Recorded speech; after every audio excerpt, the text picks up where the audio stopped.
Hello, I'm Marissa. Welcome to my channel. I'm a mum, homeschool mum of 4 children, adopted children, and so we spend a lot of time at home. I'm also a Christian writer, and my first book has been published for about a year now. I love writing in the garden when it's sunny, which is not very often, and my favourite drink is coffee. So do join me and learn more about us. Hello everybody, I hope you're having a really good day today. It's a very grey and miserable wet day, but it's a good day and I'm so excited because I've been working on this book for a very long time, and today is the first time really that I'm telling everybody about a book. Obviously my family and friends have been um, hearing a lot of my stories. They've actually been reading the book, and I've had a lot of support. Now, today is very much about the book, what it's about, and almost the most important thing for me is the cover. Now, what I find with writing, and I'm sure those of you who write too will find the same, it's something you do a lot by yourself. I can't write while someone talks to me, obviously. I can't really write when I know there's going to be a lot of distractions. So I normally write in the evening when the children are in bed, and I just sit down and write. Now, for those of you who are listening, and please write a little comment if you're listening this in catch up or Facebook or anywhere. Please let me know that you're listening. I really appreciate that. Now, for those of you who know me, my kids are in bed quite early, and I do like writing by myself, and I'm new to writing. I'm very new to writing, so I'm still breaking a lot of the rules. Now, some of those rules might actually be important, but still, I'm breaking them. I'm slowly catching up. I'm learning more and more, and a lot of my writer friends have been very helpful in tips and ideas, organizing workshops, talking about things, giving comments on what I do. So that's been great. But I'm also a bit of a rebel. Now, this book that I'm about to tell you about, this book is very much a rebel product. You see, I write for fun. Okay, I really write for fun. I write because I can. Obviously, I love it when someone buys my book. I feel very, very humbled when someone buys a book and says something nice. Even if they say something not so nice, I would still be very humbled. But I like to write for myself. And as a Christian, for me, it's important to write about faith. Now, my mind doesn't do abstract. It's probably why maths was not my best subject in school, because it's very abstract. I don't understand abstract. I can do abstract art because I can't draw to save my life, but abstract art I can do. But I write about things to make them more concrete for me. So to read a book about faith that's very abstract, I don't know what they mean. My mind doesn't work that way. So I look at it and my first book, to show you, Sapphire Beach. This one was obviously published by a publisher. It was dealing with the aftermath of domestic violence, not mine, but it was still something that I'd seen in other people around me, and I learned more about it. And it was about trusting God. Now, you get a lot of books about how to trust God in your daily life, and how to put God first, and I find that really hard, because I can read it and I go like, oh yeah, that makes sense. But on Monday morning, it no longer makes sense. So I need to see what it means in a person rather than in a book. Sorry, I'm holding this, by the way. I'm not hiding anything. Well, I'm hiding something. This is the cover art. So yeah, so I wrote Sapphire Beach, which was about a young woman who had just left a very violent marriage. And she was dealing with the trauma and the flashbacks, and also with her question, should I have trusted God more? Would none of this have happened if I'd actually obeyed? But then you never know, do you? And then she she's determined to put trust in God first, and things go a bit wrong because she doesn't quite get the balance. And I get that, because you're so eager to do stuff that it goes badly wrong. So when I sit down to write a book, and when I start a book, my question is always, what if this and that, or what would look such and such like? So I was at this meeting for pastors' wives, and one lady mentioned she works with a lot of older teenagers and like students in college, and her theme was that when you are by yourself as a Christian, you tend to assimilate in people around you, and you sort of lose your own identity because it gets sort of swallowed up by imitating other people. Now, I got that bit because when I worked in intensive care, there was a nurse who was Irish, and it was just awful. By the end of the shift, I would be talking with like an Irish accent. It was really awful. I was not trying to imitate her, but you automatically do it because it's what you hear all the time. You heard it for like 12 hours. So her thing was that. So I was like, what would happen if you were the only Christian? Would you assimilate, especially if you had a goal, an aim? So I also at the same time learned about fictional worlds and world building. So I joined this Instagram group called World Building. I think it was July 19. And it was so much fun. I got to make my own world with my own names, own type of people, own food, own beliefs. I had so much fun. So I did that. I built this world, and I used Latin words and made a word into names. So sometimes it's a bit changed, sometimes it's like a proper Latin name sort of thing. So I built this world called Alabi, and it was like a city state. And I wondered what it was like if. So in Alabi, all beliefs and all emotion is banned, because they reasoned that if we just looked at life in a very logical, factual way, we would cut out most of life's problems. So they reason like families break up because emotional reasons and people's lack of fact and lack of logic. So you don't marry because you love someone and you have feelings for someone. You marry them because they would be a good match. And obviously it doesn't have to be emotionally or spiritually or mentally fulfilling. You're just ticking a box. You're just getting married because that's how you keep a city in going. So I had a lot of fun thinking of that. And then in comes this young man who wants to come and share the gospel. But how do you do that in a place like Alabi? And what would happen to him? Would people be up for a new message and belief and go against everything they believed? And there's like a punishment area where people could say, a bit like in the USSR, they had like Siberia to send people off to, or like in Britain, we send people to Australia. So that was the whole premise. What if you had a state like that? And what if one Christian by himself with a mission, if he would get in, what would happen? So I had a wonderful time writing, broke lots of rules. I inserted all the things I liked.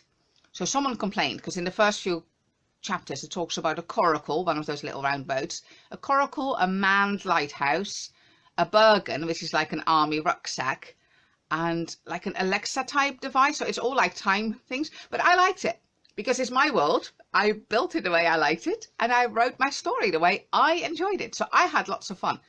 Fortunately, some people around me read it and they liked it too. So that was all the things by myself. Did all the writing. I don't really edit. I look for little red lines underneath. That's my editing process. And then it goes to my editor friend who's done a marvelous job. Cut out lots because there's a lot of repetition and things. Even I started cutting out bits because he got a little bit moany. Even though he was sent there, his self-pity was starting to take over. It was starting to get on my nerves. I was like, oh, come on, man up. So I cut out some of the moanings, and she cut out even more. So we had a great time. So that was with a friend. And then again, we discussed it, and I love that bit.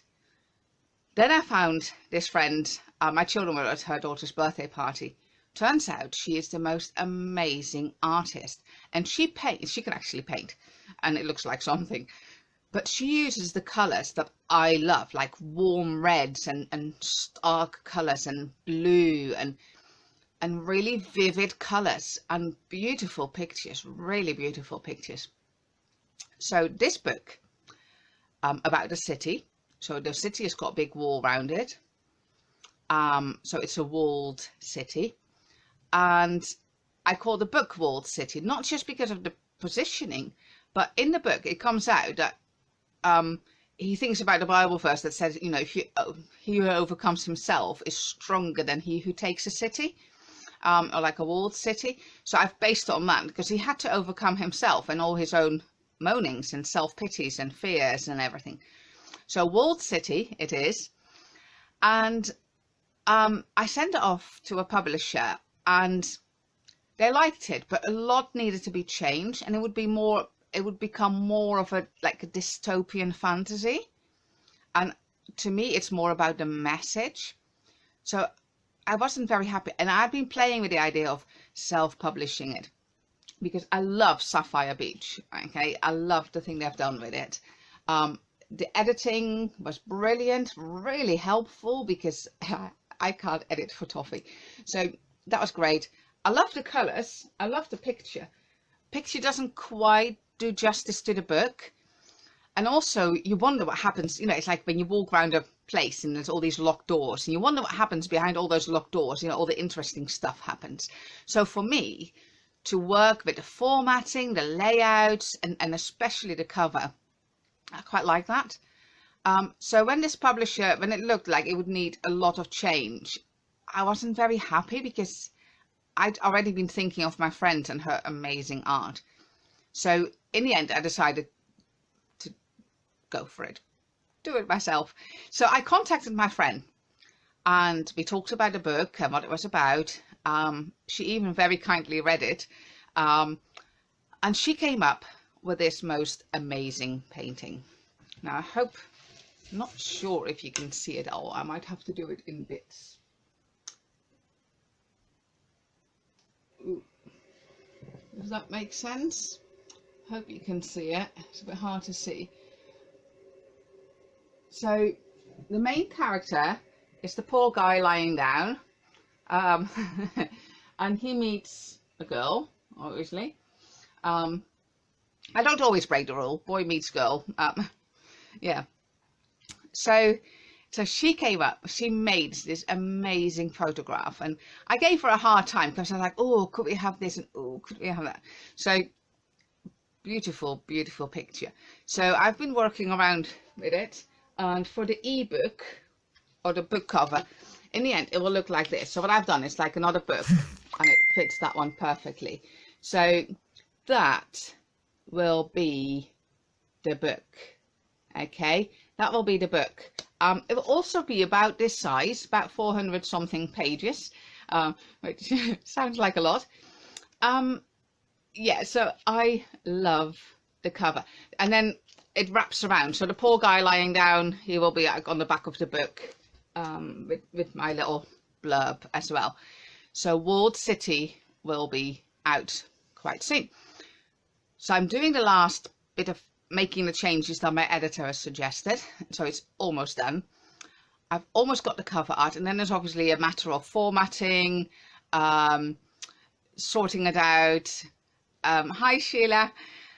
So it's almost there, and I'm so excited. Hi Katie, Catherine. Catherine. Yeah, so it's almost there, and I'm so excited about it. So Walled City, and the best thing is, well, I think it's one of the best things, it's almost done, almost published. It will be out soon. It will be available everywhere because I'm using Ingram Spark, so you can buy it on Amazon, but it will be in bookshops.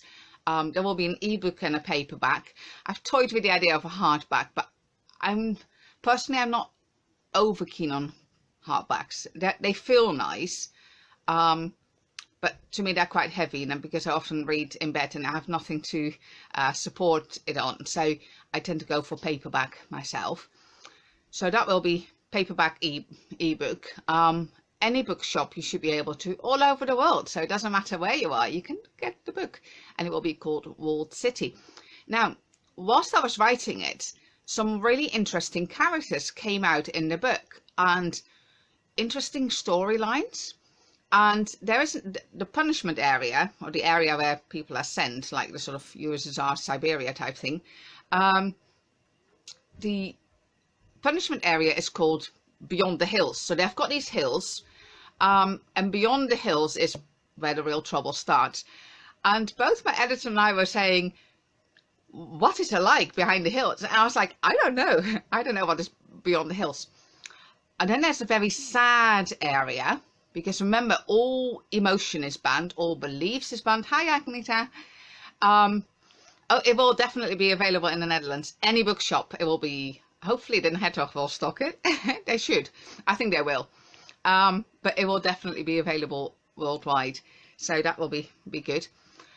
So yeah, the Beyond the Hills. And then there's, because remember, all belief and emotion is done. So people dying is very emotional and sad, and it causes people to lose their logic. So the solution that this city state came up with was, before someone dies or gets too ill, you just send them out of sight, and then you can say quite a cheery farewell, a very logical, factual one, and you get rid of your older people or people who are weak or ill. Also, they play with genetics a bit, a lot of eugenics, where they say if you have a defect, that's it, you're out, because you want to have a nice, pure society. So there's an area called Downstream, where all the old and the infirm, the very infirm go. If it can be fixed, you can stay around, but if it's a defect or a permanent thing, that's it, you're gone. So what happens downstream? So both, and I don't know, and my editor friend didn't know, but we both wondered what happens in those two areas, beyond the hills and downstream. And then there's this one character who's very hardcore Alabi citizen. But what happens if the power of the word of God touches her? Will her heart stay hard?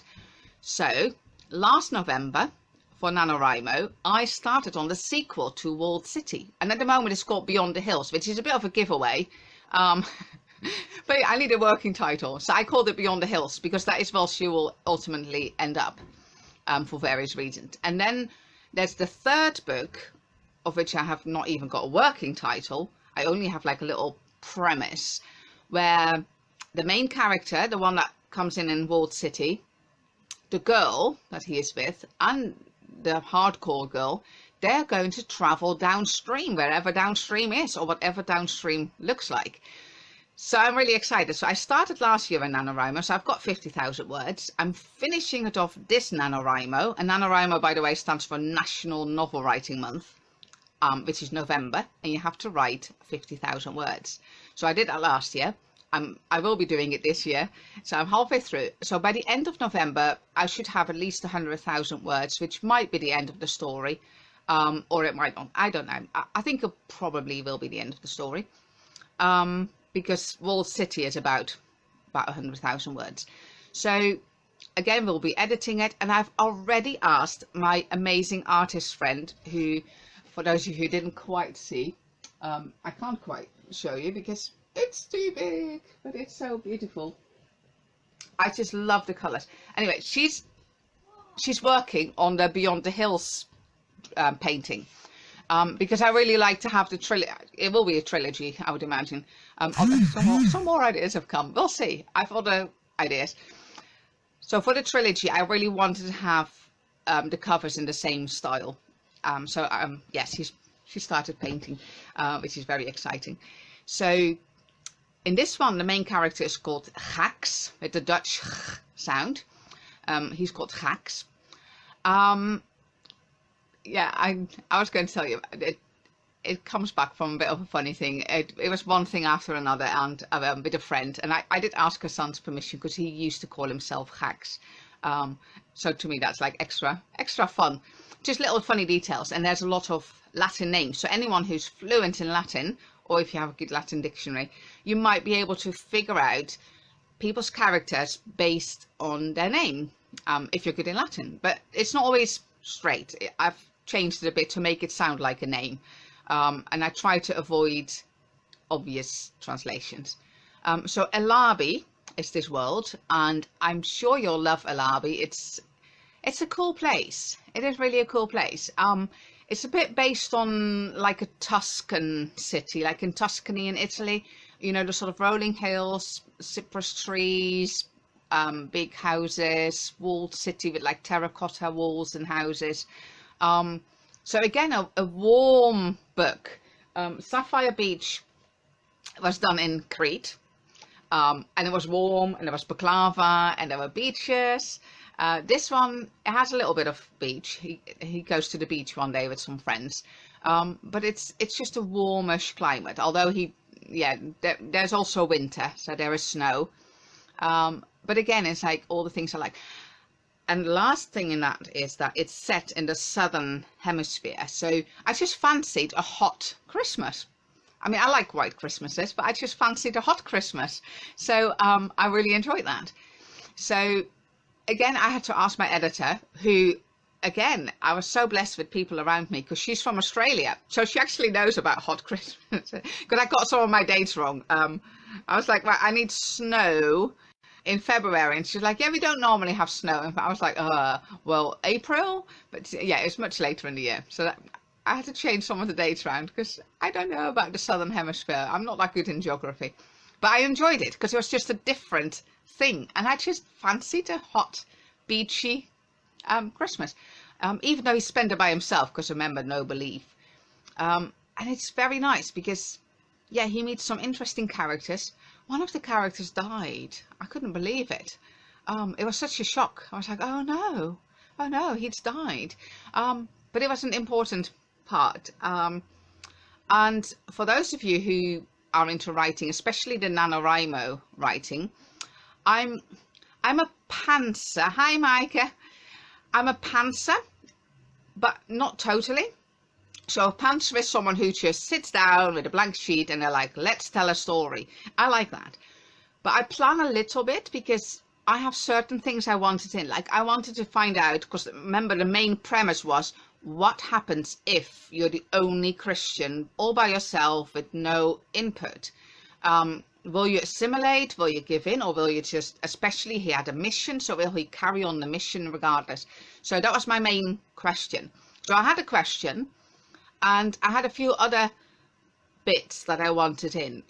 Usually it's to do with like a hymn or a Bible verse that I was like, I want this somewhere lived out in the story. Because remember, I write to see what faith looks like Monday to Saturday, in life, in proper context. Otherwise I don't get it.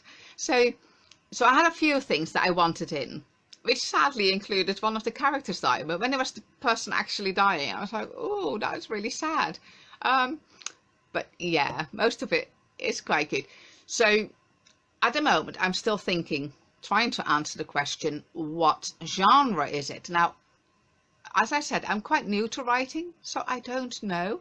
And one of my friends said, you need to have a genre. I was like, I know I need to have a genre. I need to choose. And I find it really hard. It's probably because it's not a very complex story. It's not, it hasn't got like millions of characters and storylines and things happening. There's nothing off track in there. So it's probably like a young adult book. But then my neighbor is 75, 76. And she loved the book. She's quite anti-God, sadly, but she loved this book because to her, she could really identify with all the struggles and things. So that was really nice. I really appreciated that. So it's probably going to be called Young Adult. And I didn't want to call it fantasy because, yes, it's a dystopian city. But for ages, I called it a utopian city because they really thought they'd made it. They'd cut out all this drama and conflict and people being very illogical. So they really thought they had like a utopian society until someone said, well, it doesn't sound very utopian because by having one thing they had suppressed another thing, and we do need, we have feelings. It's the way God has made us. I mean, you know, even the shortest verse in the Bible is Jesus wept. You know, our faith is not an emotionless fact. I mean, it's fact based, but it's not fact only, logical only. You know, we have feelings, we have emotions.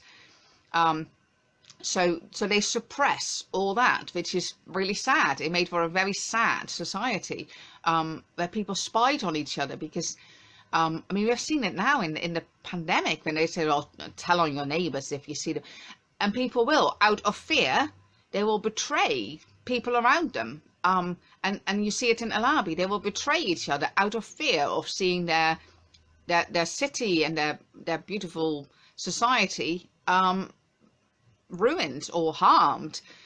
So they're being tricked in a way.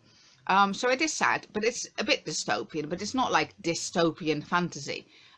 There's no dragons, you know, it's like a normal city that's gone too far. So I'm reluctant to call it dystopian fantasy. I'm even quite reluctant to call it fantasy because it's a fantastical world. You know, I've made it up. Unfortunately, I wouldn't like to live there, in spite of the warmth. I like the warmth, but that's about it. So it's not that easy to call it as a genre. So I'm going for young adults at the moment, and I don't know if there's like a Christian stories or Christian genre, because it's very much about a message, and it's like placing the message in context. So I just need to look at all the genre lists. So age group wise, again, it's probably, I mean, teenagers, young teenagers, anyone. And I find that hard because I don't write to a certain genre. Like I said, I just sit down and I tell the story that I fancy telling, which is this one. So I've had lots of fun. Now, the other book that is probably going to come out either in March or after that, it's sort of done, but it's going to be handed in. It's a little book, just a short story as an extra, and it's called A Viking Ferry. Now, that was a short one. Again, it started as like just one short fun story, but then this poor girl was left on a beach with the Vikings that kidnapped her off a modern ferry. So it's a bit of time traveling. And I was like, I can't leave her on the beach, can I? So that became a book. So you will hear about that more. But today was all about walled city. So I'll show you again. It's about this width, and that's what it will look like. And it's nice and thick. I love thick books because I think it's great value for money. So keep a lookout for that. It'll probably be 2 or 3 weeks before it's out, because obviously I need to play with Ingram Spark. I need to do the formatting. Yeah, so there's a couple of steps, but it's basically, the manuscript is more or less done. I just need to implement the last few changes, and then we'll take it to the next step. So I hope you're excited too. Thank you so much for watching this, and do send comments, ask questions, anything that you'd like to say or ask.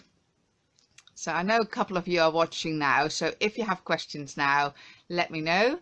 And otherwise, just drop it in the comments later or send me a message. I'm always happy to talk about my books because I had so much fun, and I was so blessed by it. You know, it's lovely to look at somebody else's faith in a way, because poor Hax, I mean, he had a hard time, but it's nice to see his faith and the struggles he had, but also the way that God helped him and dealt with him. So I had great fun.